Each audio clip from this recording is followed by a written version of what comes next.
Oasis TV, bringing worlds together.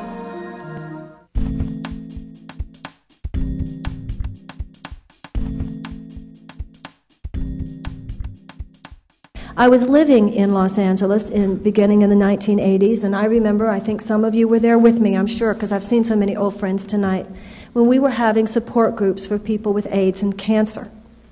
And at that time, many people were doing that around the country, particularly when the AIDS crisis was looming, was at its most threatening.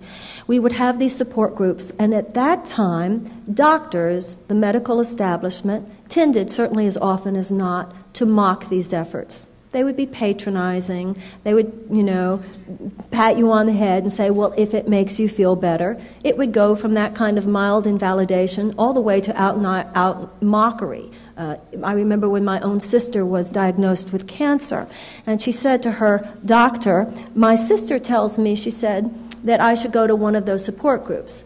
And as hard as it is to even believe today, because I don't think this would happen today, her doctor said to her, oh yes, and what medical school did your sister go to? Well, I think what's important for all of us is the contrast. Because today, if someone, God forbid, is diagnosed with a life-challenging illness, your doctor is likely to be the first person to say to you, make sure you get yourself to one of those support groups.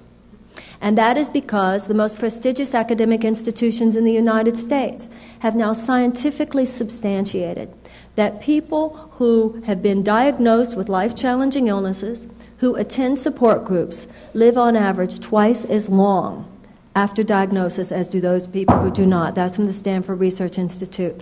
Harvard and other places, Larry Dossey, people like that, have conducted scientifically based studies in which the efficacy of prayer and meditation and all forms of spiritual practice in actually boosting the immune system and healing the physical body has now been proven.